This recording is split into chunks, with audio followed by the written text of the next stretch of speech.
Ok. Bonjour, alors je m'appelle Fabrice Maloyer, je suis un étudiant en A3. J'ai effectué mon dernier stage dans tout ce qui était Xamarin, dans la technologie Xamarin. Faut savoir que mon entreprise connaissait quasiment pas la technologie. J'ai été la deuxième personne à bosser dessus.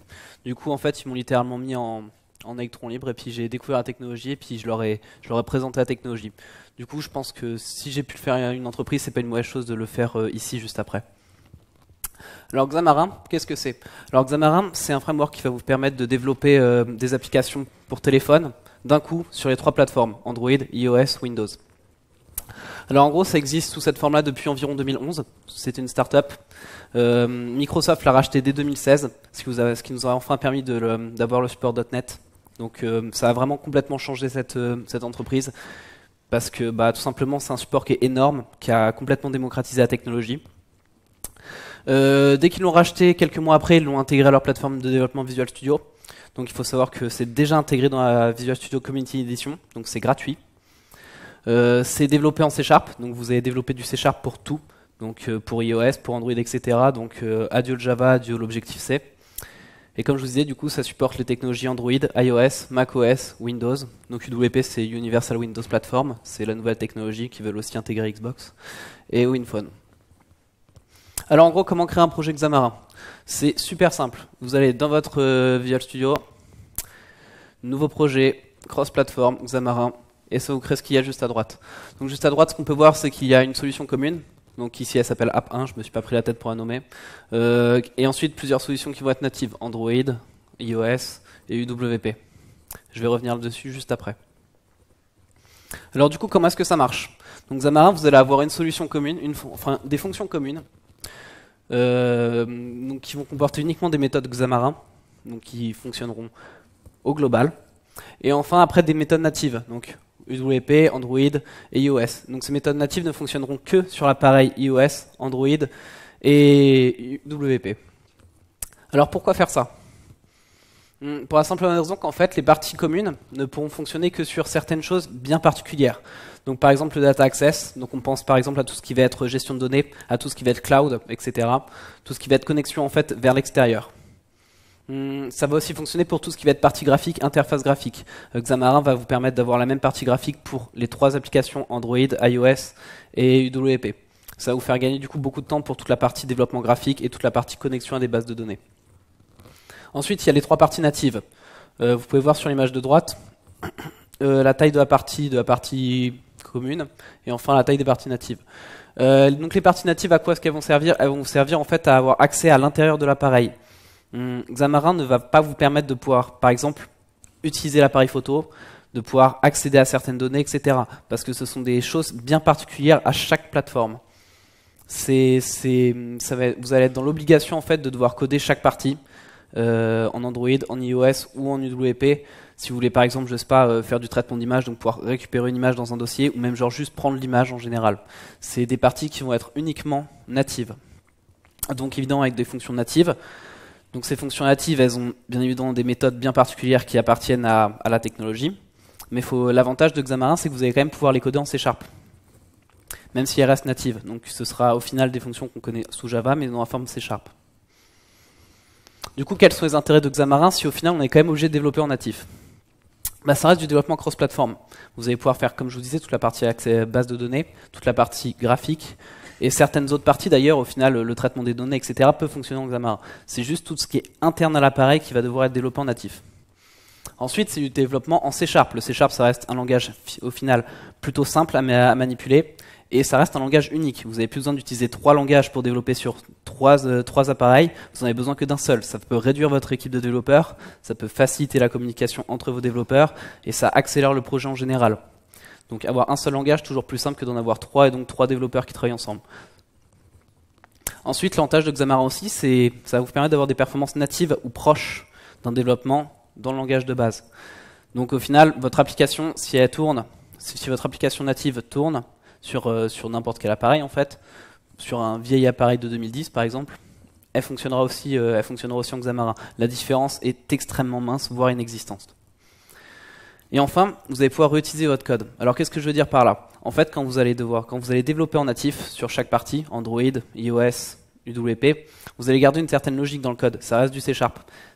Il y aura des données qui vont changer, des autorisations qui vont changer, mais la logique est là, l'architecture est là. C'est juste des noms de méthodes qui peuvent bouger. Vous allez peut-être devoir rajouter certaines choses à un moment, en enlever d'autres à d'autres, mais la logique est là. Donc ça vous permet tout de même de réutiliser une grosse partie de votre code. Quand je développais en Xamarin, mes parties natives en iOS, en Android, en UWP, se ressemblaient énormément. C'était des noms de méthodes qui changeaient, c'était l'utilisation de données qui changeait, une technologie qui préfère un format à un autre, une compression qui préfère d'une manière ou d'une autre. Mais au final, la logique était là. Vous pouvez réutiliser le même schéma de développement. Mais Xamarin, c'est aussi ses défauts, du coup. Ces défauts se basent principalement sur le fait que la plateforme est assez jeune, puisqu'elle est supportée par Microsoft que depuis 2016, donc ça fait pas encore 2 ans. Donc il va vous falloir surtout des connaissances avancées, en fait, malheureusement, dans les autres plateformes, iOS, Android, etc., pour pouvoir au moins avoir une idée de ce que vous allez devoir faire changer et comment est-ce que vous pouvez le faire changer. Vous ne pouvez pas vous lancer sur le développement Android sans avoir jamais touché un téléphone Android, c'est impossible. Donc il vous faudra tout de même des bases dans chaque technologie.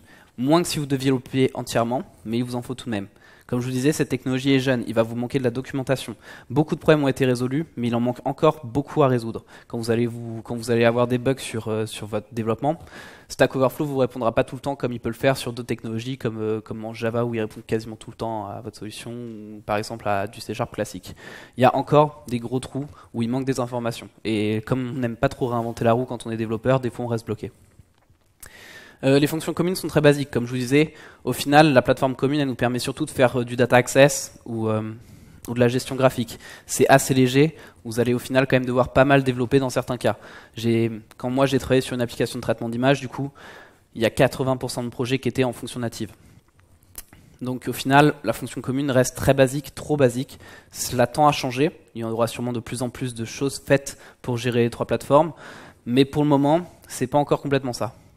Ensuite, il faut savoir qu'avant, ce qui n'est plus vrai depuis pas trop longtemps, il fallait un Mac pour développer sur iOS. C'est plus forcément vrai, mais pour moi c'était important de le noter, ça prouve bien que la plateforme évolue, qu'elle avait des problèmes et qu'elle essaye de les corriger. Mais ça méritait quand même d'être présenté. Ça ne va pas passer à la suite, je suis trop loin. Excusez-moi. Du coup, pour résumer, au final, l'avantage de Xamarin, malgré ses quelques défauts, c'est surtout que vous allez gagner beaucoup de temps. Vous allez vraiment gagner beaucoup de temps par rapport à si vous développez les 3 choses séparément. Vous allez aussi avoir besoin de moins de compétences, car il faut au final juste des développeurs C# ou Xamarin, et pas développeurs Objective-C, développeurs Java, etc.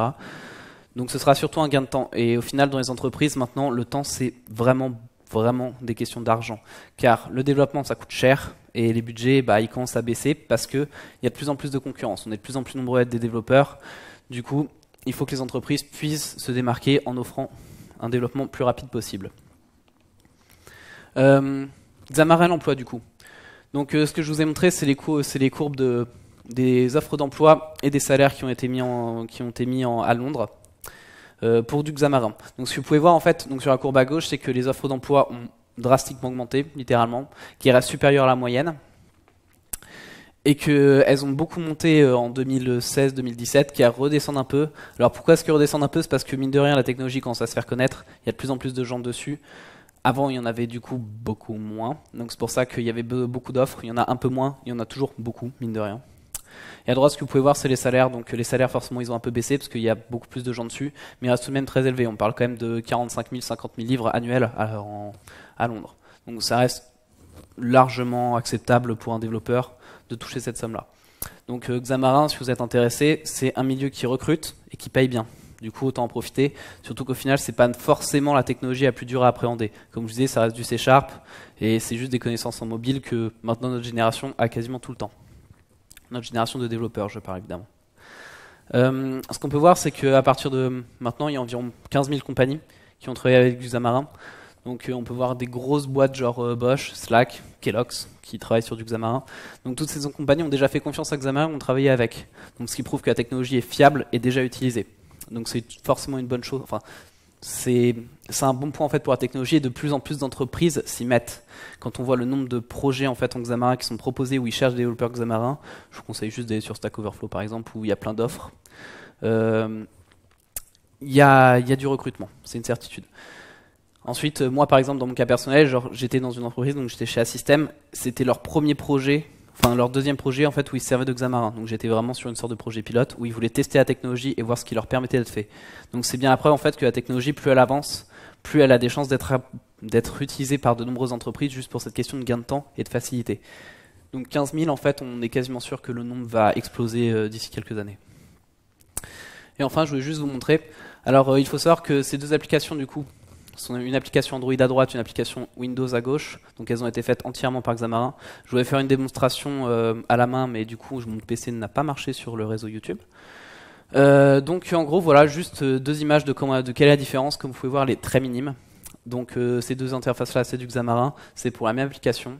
Donc il y en a une à gauche c'est Windows, une à droite c'est Android. Donc la différence est inexistante, hein. Le cross-platform était complètement là. Il y a juste le traitement de données après qui change derrière, mais on voit qu'il n'y a aucune différence visuelle en fait, tout simplement entre ces deux applications qui ont été développées du coup qu'une seule fois. Voilà. Alors avant tout, j'aimerais juste remercier Assumption de m'avoir permis de faire cette conférence, de remercier du coup le CESI. Et si vous avez des questions, bah, n'hésitez pas.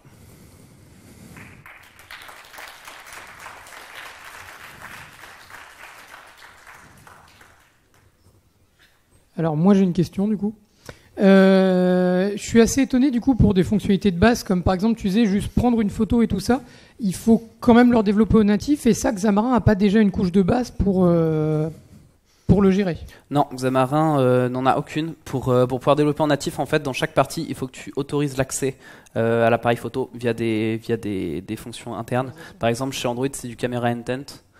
Et sur UWP, c'était camera action ou un truc dans le genre. Donc chaque méthode en fait est différente. Xamarin ne le prend pas en compte. Moi aussi, j'ai été étonné quand je développais parce que on a l'impression en fait que c'est juste tu utilises la caméra. Mais en fait, il faut savoir qu'entre un Windows ou un Android, en fait, juste les options de la caméra sont différentes. Du coup, par exemple, genre sur Android, tu vas pouvoir gérer par exemple la résolution, etc. Sur Windows, pas forcément. Et juste ça, en fait, ça te force à développer en natif pour pouvoir paramétrer les choses. Et une autre question du coup, est-ce que c'est pas un peu drôle du coup que ce soit Microsoft qui a racheté Xamarin alors que potentiellement c'est eux qui n'ont aucune application mobile qui tourne sous leur environnement? Alors il faut savoir que Xamarin te permet de développer sur PC aussi du coup. Oui. Via du coup l'UWP. L'UWP oui. Maintenant c'était les WinPhone, donc les téléphones sous Windows et les PC. Une application je l'ai fait tourner sur PC, pas sur téléphone parce que personne n'a du coup de téléphone Windows. Je crois que c'est fini de toute façon d'ailleurs. C'est fini depuis quelques mois d'ailleurs. Donc, et puis à l'époque, ils voulaient encore que ça marche. Du coup, ça aurait été une raison suffisante pour. Et vu les résultats qu'a Xamarin, je pense que c'est pas un mauvais investissement en soi. C'est logique. Merci. Moi j'ai une question. Pourquoi Xamarin et pas un autre? Comment ça? Moi je pense à React Native. J'en ai entendu parler. Le problème c'est que là j'ai pas assez d'informations pour te répondre à cette question du coup. Parce que je connais pas vraiment la technologie, je m'en suis pas servi. Tout ce que je sais c'est que les gros points forts de Xamarin ça reste du C#. C'est le support .NET qui est derrière, donc c'est-à-dire des milliers de librairies en ligne en fait tout simplement qui vont te permettre de développer et un support en permanence en fait. Tout le monde, il y a énormément de gens qui développent en C#, et la communauté est très active. Du coup rien que pour ça en fait, pour moi c'est un très très gros point fort tout simplement. Juste le .NET. D'accord, merci. Pas d'autres questions? Bien, merci Fabrice pour ta présentation. Rapidement. C'est quoi l'avantage, par exemple, par rapport à du Cordova, où là, tu peux développer en cross-platform avec un seul code? Cordova, par exemple, je prends une fonction pour la caméra, j'aurai à développer un seul code et ça fonctionnera sur toutes les plateformes disponibles. Ça fonctionne avec du JavaScript et ça interagit avec du natif. Et tu as accès à absolument tout? Dans ce que j'en ai utilisé, en tout cas, j'ai eu aucun souci avec. Donc la caméra, l'appareil photo. Parce que tout ce que je sais, c'est que Cordova, ils m'en ont jamais parlé. Du coup, c'est peut-être dire déjà que la technologie est pas assez connue, tout simplement. Là, je saurais pas te répondre. Tout simplement, je saurais pas te répondre. Je connais pas cette techno. Genre, si tu me demandes de paralyser, de faire des différences entre Xamarin et d'autres technologies de cross-platform, j'en connais pas assez pour vraiment te répondre, en fait, tout simplement. La principale, c'est du coup, je vais répondre. C'est Xamarin permet de faire en fait un développement en C# qui ensuite va être, alors je sais pas si on dit transpilé ou compilé par rapport à Xamarin, mais en code natif, à la différence de Cordova et plus connu Ionic, qui permet en fait d'émuler une webframe dans une application. Je connais l'autre que tu m'as dit, ouais. Et du coup, on utilise du coup les technos web, mais on a accès en fait qu'à un panel de fonctionnalités. Et typiquement, ce que tu parlais, les résolutions, faire de la retouche d'image, c'est complètement impossible avec Cordova ou Ionic. Il n'y a pas ce niveau de détail. Il faut savoir que Xamarin est le seul, par contre j'avais déjà fait des recherches là-dessus, c'est le seul outil de développement cross-platform qui développe en natif, donc il n'a pas de perte. C'est littéralement le seul. Il n'y en a pas d'autres qui font ça à ce niveau-là. C'est-à-dire que quoi que tu fasses en fait avec n'importe quel autre framework en cross-platform, tu auras des pertes d'efficacité. Donc tu pourras pas développer ce que tu veux quand tu veux, quoi. Tu seras obligé de te focaliser sur certains appareils, les plus récents au final, pour qu'il y ait assez de patates pour gérer ce que tu veux faire. Alors que Xamarin, ça gère vraiment toutes les applications. J'ai testé sur des téléphones qui avaient 5 ans, aucune différence. Quelqu'un a une dernière question ? Non. Bon, bah merci Fabrice.